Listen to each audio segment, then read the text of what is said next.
Another generation of young Americans has been tested in battle. In Iraq, bravery was a constant.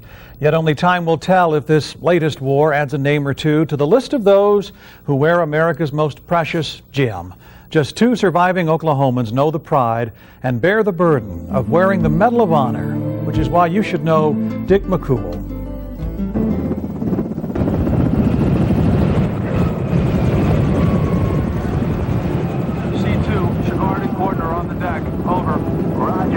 Like most soldiers, sailors, and Marines who've earned the Medal of Honor, the 2 Army Rangers who were the last recipients never lived to see it draped around their necks.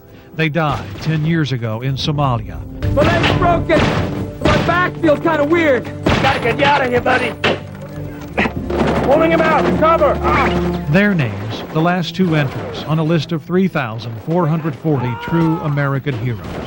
Men like Norman's Richard McCool, who risked their lives above and beyond the call of duty, and so earned the nation's highest honor.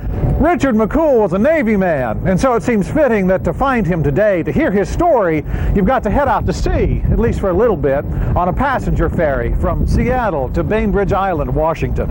It didn't do too well this winter. It's a peaceful retirement hideaway he and Elaine have now, far from the Pacific of 1945, when a 23-year-old, fresh from OU and the Naval Academy, was in charge of a landing support craft, evacuating the survivors of the Porter, a destroyer sinking under the assault of Japanese kamikazes. Suicide pilots who then turned their sights on McCool's ship, 122.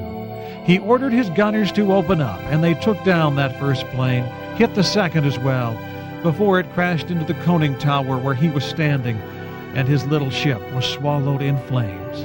I don't believe, certainly there was no one else alive there. I'm not sure there was anybody else there at all. The horror of that day stares back from Dick McCool's office wall, black and white proof of bravery as it happened. Half his crew dead or injured, Lieutenant McCool led the survivors in dousing the flames. His body pierced by shrapnel, his lung collapsed, badly burned. He began rescuing men from below deck. To this day, he doesn't remember any of that. Eyewitness accounts came from his crew.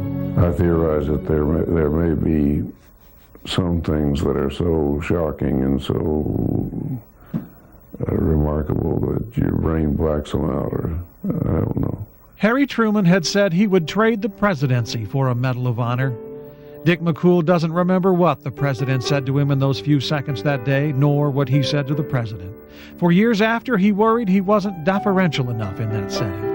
Not just the president, but General Eisenhower behind his left shoulder, Admiral Nimitz, his right. He had just been initiated into America's most exclusive group, and his life changed forever. How difficult it is to try to live up to the image that I know must be projected by pictures like that.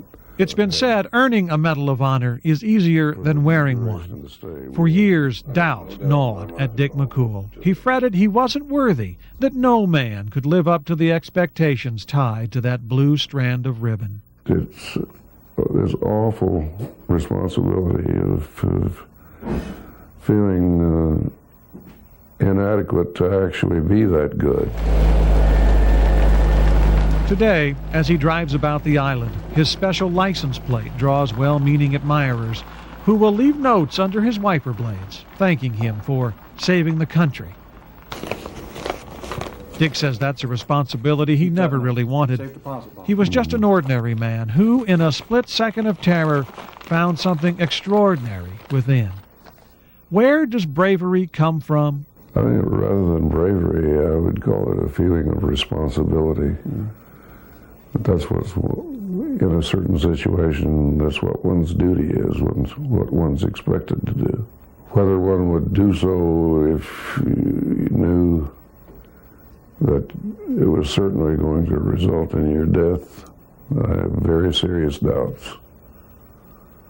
But I don't think people think about that. And that's why only a handful among us wear the Medal of Honor. Ernest Childers of Broken Arrow is the other surviving Oklahoma Medal of Honor holder. His health has not been good, and his family thought it best he not sit for an interview with us. Still, We'll feature Mr. Childers tomorrow. Only about 135 Medal of Honor winners still survive, and the average age is 75. So moms and dads and teachers, if you want your kids to know about true American heroes, not comic book characters and not TV stars or movie stars, we've provided a link. KOTV.com. That'll take you up to the click sections at our website, and you can link on a site there that links you to the Medal of Honor story and a number of other Medal of Honor sites. Those are stories that need to be told because their numbers are falling. There haven't been a Medal of Honor handed out since 10 Somalia. years, right. What an incredible story. I'm so glad that you found him and he shared that with us. Oh yeah, me too. All right, thank you, Scott. A stormy evening for some folks, but we're in the clear tonight. But storms are back in the forecast for the weekend. Jim has the Future View details next.